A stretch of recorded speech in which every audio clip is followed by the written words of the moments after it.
Hello friends, सो आज हम start करेंगे अपना चैप्टर नंबर 9 ईवीएस में। और हमारे चैप्टर का नाम है इम्पोर्टेंस ऑफ वाटर, यानी कि पानी का महत्व, यानी कि पानी हमारे लिए कितना महत्वपूर्ण है, आज हम इस चैप्टर में जानेंगे। So let's begin our chapter. Water has a very long history on earth. हमारी पृथ्वी पे पानी का एक बहुत लंबा इतिहास है।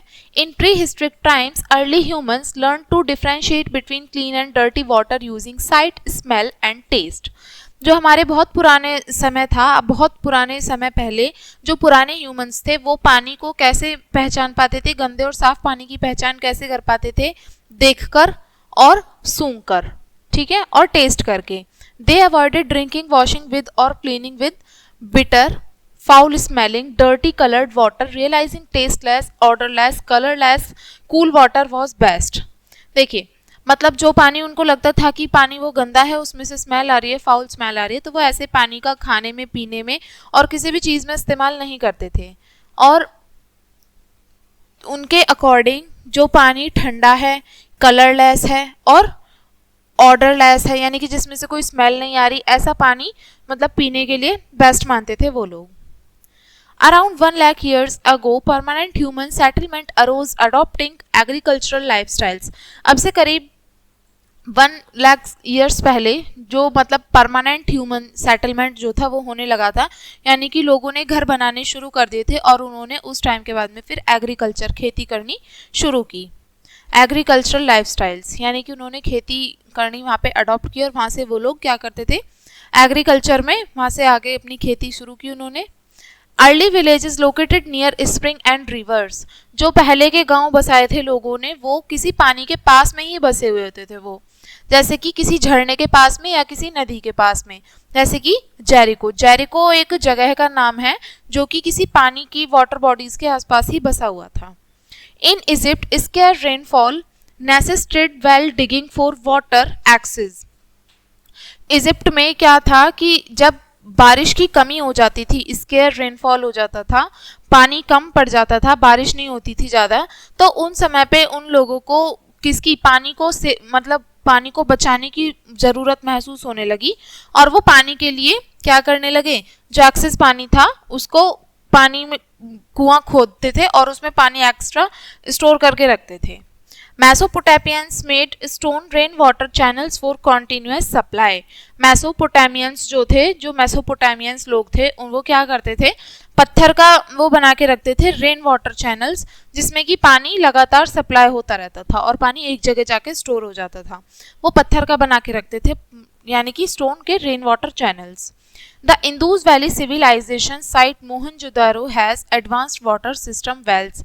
जो इंदूज वैली सिविलाइजेशन थी, यानी कि सिंधु घाटी की सभ्यता, वहां पे एक जगह थी मोहनजोदारो, ठीक है, उसमें एडवांस वाटर सिस्टम था, जैसे कि वेल्स, कुएं बने हुए थे वहां पे, सीवेज पाइप्स थे, यानी कि जिन पाइपों से घर का गंदा पानी निकलता है ना, उनको सीवेज पाइप्स बोलते हैं, वो भी प्रेजेंट थे उस टाइम पे। टॉयलेट्स भी थे, showing Harappan using water extensively. जो कि इन सभी चीज़ों का बना हुआ ये दिखाता है कि जो हरप्पन सभ्यता के जो लोग थे वो इन सभी चीज़ों का इस्तेमाल करना अच्छे से जानते थे।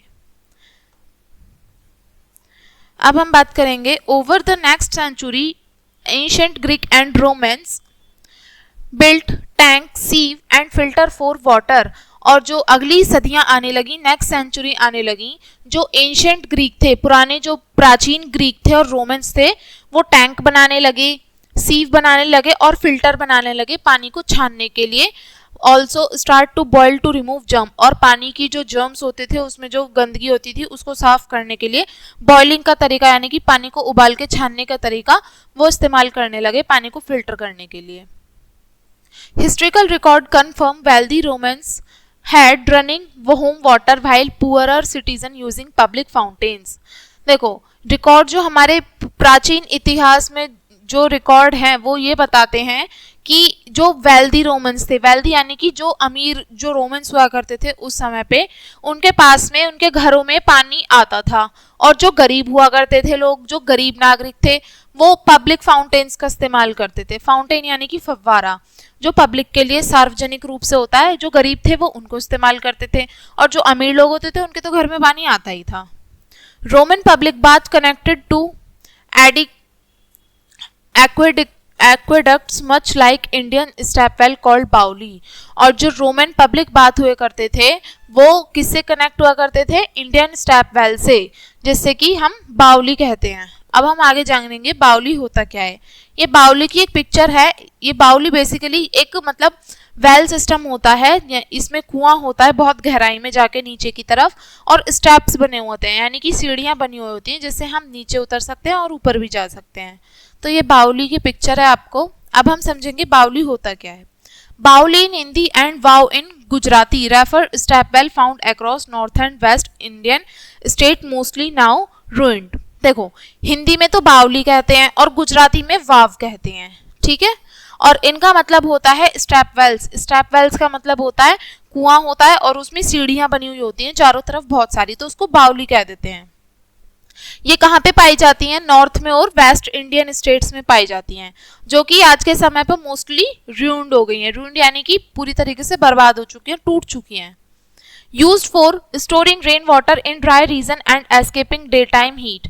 ये बनाई जाती थी किस लिए? जो बारिश का पानी होता था उसको स्टोर करके रखा जा सके इनमें, और जो शुष्क एरिया होते थे, बिल्कुल ड्राई रीजन्स होते थे, उनमें पानी को बचाने के लिए, स्टोर करने के लिए, बारिश के पानी को बचाने के लिए, और दिन की गर्मी से बचने के लिए, डे टाइम की जो हीट होती है वहां से बचने के लिए इनका निर्माण कराया था किन्होंने? सुल्तान ने।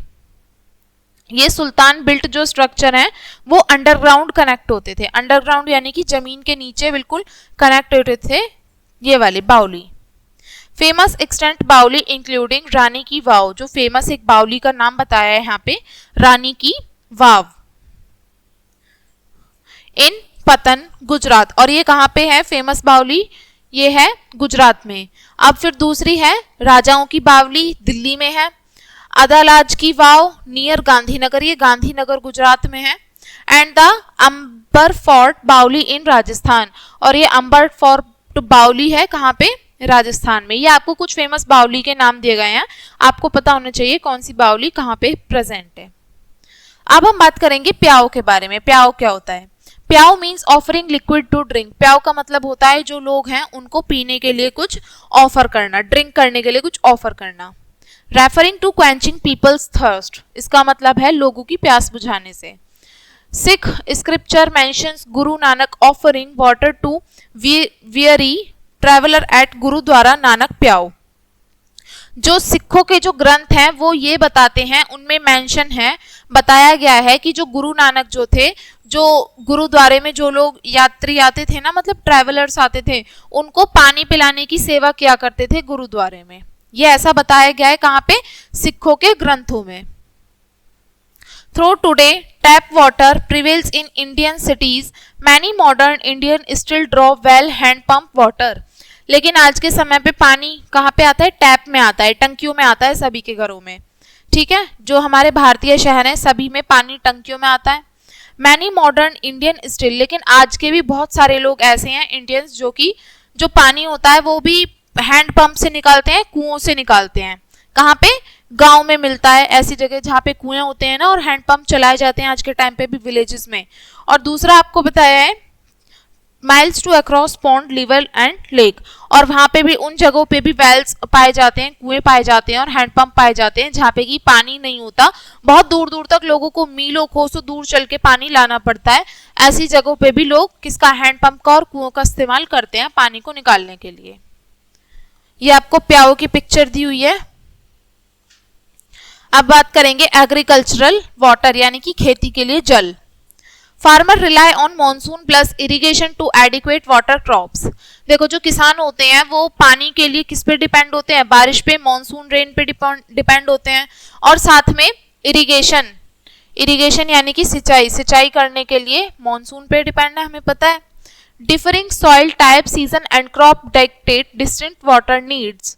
देखो, मिट्टी हर जगह की अलग अलग होती है, हर जगह की सॉइल अलग है, वहाँ का वेदर अलग है, क्लाइमेट अलग है, और साथ में वहाँ की सराउंडिंग भी अलग है, जिसकी वजह से वहाँ की अलग अलग मिट्टी होने की वजह से वहाँ पे उनको जो फसलें उगाई जाती हैं, कॉमन जो फसलें होती हैं, उनको पानी की क्वांटिटी भी अलग अलग लगती है। जैसे कि rice require more moisture than millets, जो चावल होते हैं उनको ज्यादा नमी की जरूरत होती है किसके मुकाबले, मिलेट के मुकाबले। For instance when rain fail irrigation method like, और जब बारिश नहीं होती है, बारिश कम होती है किन्हीं कारणों की वजह से, तो सिंचाई के जो तरीके होते हैं जैसे कि वेल्स हुए, कुएं हो गए जिनको कहते हैं, पंप हो गए, ट्यूबवेल हो गई, कैनाल सप्लीमेंट, मॉनसून इनपुट, और इनके द्वारा पानी दिया जाता है खेतों में, और ये मॉनसून उसका सप्लीमेंट का काम करता है, यानी कि बारिश के पानी की जगह in modern means of irrigation का इस्तेमाल करके खेतों में पानी दिया जाता है। ये हुआ एग्रीकल्चरल वाटर की बात। अब बात करेंगे surface irrigation.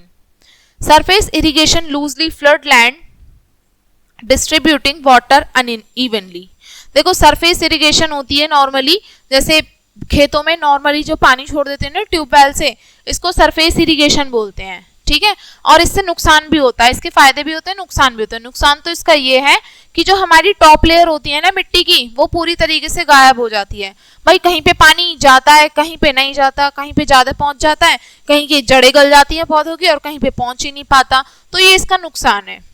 Control furrow efficiently water row crops like sugar cane and vegetables. Modern sprinkler mimic rainfall through spray irrigation. Modern sprinkler एक इसका अच्छा एग्जाम्पल है। मॉडर्न स्प्रिंकलर जो होता है, इससे क्या होता है ना, पानी धीरे धीरे करके, यानी कि सिंचाई की जाती है स्प्रे करके। स्प्रिंकलर का मतलब होता है फव्वारे से लगे होते हैं, पाइप अटैच होते हैं उसमें, पूरे खेत में पूरे फील्ड में लगाए जाते हैं, और इससे इवनली पूरे खेत में पानी स्प्रेड किया जाता है। ना तो इससे कहीं पे कम जाता है, ना ज्यादा जाता है, और ना कहीं पे मतलब पानी जो है बिल्कुल प्रॉपर जाएगा जहां पे जितनी नीड होती है वैसे। Drip irrigation. ड्रिप इरिगेशन भी एक मॉडर्न मीन ऑफ इरिगेशन है। ड्रिप इरिगेशन के द्वारा बूंद बूंद करके पानी दिया जाता है, कहाँ तक, पेड़ मतलब जो प्लांट्स होते हैं ना उनकी रूट्स तक, वहां तक पानी जाता है जितना जरूरी होता है। नोजल्स लगी होती हैं जिससे कि धीरे धीरे पानी की वो होती है, सप्लाई होती है प्लांट्स तक। और ये किनके लिए ज्यादा अच्छी होती है, जो लेडी फिंगर पौधे होते हैं ना, भिंडी के जो पौधे होते हैं, खेती की जाती है भिंडी की, उनके लिए अच्छा होता है, क्योंकि इसमें पानी की ज्यादा जरूरत होती है। एक तो इससे पानी की वेस्टेज नहीं होती, ठीक है, पानी हम ज्यादा से ज्यादा और भी जगह हम इस्तेमाल कर सकते हैं यहाँ से सेव करके। और सबसे अच्छी बात, ये मॉडर्न मीन्स ऑफ इरिगेशन भी है, सिंचाई के आधुनिक तरीके भी हैं। नेक्स्ट है water wheels. Water wheel, electric pump. देखो ये वाटर व्हील की आपको पिक्चर दी है, इसमें आप देख सकते हो पानी जो है ये, इसमें ये एक पूरा व्हील है, इसमें पानी जो है ये बड़े बड़े इसमें ड्रम्स ये अटैच हैं साथ में, और ये पानी यहाँ से होते हुए नीचे जाता है और ये आगे की तरफ खेतों में जाता है। Electric pump now draw well water but traditional water wheel called rahat called elevate stream pond into channel. आज के जो इलेक्ट्रिक पंप होते हैं, इलेक्ट्रिक पंप जैसे कि मोटर हो गए, ट्यूबवेल हो गई, इनके द्वारा जो अंडरग्राउंड वाटर होता है ना, वो हम सरफेस पे लाते हैं और खेतों में देते हैं पानी। लेकिन जो पुराने सिस्टम हुआ करते थे उसका एग्जाम्पल है रहत। आप देख सकते हैं ये इसी का एग्जाम्पल है, जिसको वाटर व्हील कहा जाता था। इससे क्या होता है कि जो हमारे तालाब होते थे और जो पानी के जो वाटर बॉडीज होती थी, उनसे पानी इस व्हील के थ्रू खींच के और जगह पे सप्लाई किया जाता था। Most commonly powering flour mill grinding stones, और इसका सबसे कॉमनली एग्जाम्पल बताया यहाँ पे क्या, फ्लोर ग्राइंडिंग मिल, यानी कि आटा, वो जो पीसने वाली जो चक्की होती है ना, गेहूं पीसने वाली चक्की, वो भी इनसे चलाई जाती थी। किससे, वाटर व्हील से। ये एनर्जी तो होती है, इसी का इस्तेमाल करके वो चलाई जाती है, उसमें मतलब इंसानों की जरूरत नहीं होती उसको घुमाने के लिए व्हील को, वो अपने आप ऑटोमेटिक घूमता है सिर्फ इसी एनर्जी की वजह से।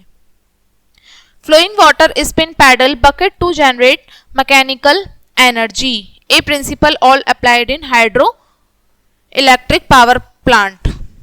देखिए इसमें क्या बोला है आपसे, ये जो पूरी एनर्जी होती थी ना जिससे ये पूरा सिस्टम चलता था, इसको बोला जाता है हाइड्रो इलेक्ट्रिक पावर डैम्स। यानी कि ये बांध जो बनाए जाते हैं ना बड़े बड़े, पानी की जो इलेक्ट्रिक मतलब पानी की जो ऊर्जा होती है ना, है ना, उससे और काम करते हैं। जैसे कि जो बांध बनाते हैं हम बड़े बड़े, उनमें जो वाटर स्टोर होता है उससे तो हम बिजली बनाते हैं, और भी बहुत सारे काम करते हैं। जहां जहां पे जरूरत होती है वहां पे पानी की सप्लाई करते हैं। तो ऐसे ही ये भी इसी का एग्जाम्पल है। वो थोड़े बड़े लेवल का हो गया डैम वाला एग्जाम्पल, और छोटे लेवल का ये रहत है। रहत में क्या होता था कि मतलब पानी की जो एनर्जी होती थी उसको वाटर मतलब जो वो होते थे ना हमारे गेहूं पीसने वाली चक्की होती थी उस वो वहां पे भी इस्तेमाल किया जाता था इसको। ये इसका एक अच्छा एग्जाम्पल दिया है और ये प्रिंसिपल जो इसमें अप्लाइड होता है वो कौन सा है, हाइड्रो इलेक्ट्रिक पावर डैम। ठीक है, मैकेनिकल एनर्जी से जनरेट होती है ये, यानी कि इनसे पूरे जो ये पूरी सिस्टम है ना इनसे मैकेनिकल एनर्जी जनरेट होती है। Containing river flow in reservoir then channeling these to turn water turbine coupled generator rotating electromagnetic field within water coil to yield electricity। ये आपको पूरा प्रोसेस बताया है कि कैसे हुआ करता था। रिजर्वायर देखो, जो हमारे डैम्स होते थे ना, बड़े बड़े बांध होते हैं, उनसे जो रिवर का जो यानी कि नदी का जो बहाव होता है एक तो वो कंट्रोल किया जाता है और साथ में उनसे जो पानी निकलता है बांध से उसको उस पानी को रजवाहों में भेजा जाता है और फिर वहां से क्या आता है, वो पानी कहाँ पे आता है, टरबाइन कपल जनरेटर्स। और इस एनर्जी से क्या चलता है, जो जनरेटर होते हैं बड़े बड़े वो चलाए जाते हैं और ये जो पूरी इलेक्ट्रोमैग्नेटिक फील्ड होती हैं वो रोटेट करती हैं किसके साथ में, वायर कॉइल के साथ में, जिससे कि इलेक्ट्रिसिटी हमारी प्रोड्यूस होती है। ठीक है, तो आई होप बच्चों आपको ये चैप्टर समझ में आया होगा एंड ये वीडियो देखने के लिए थैंक यू।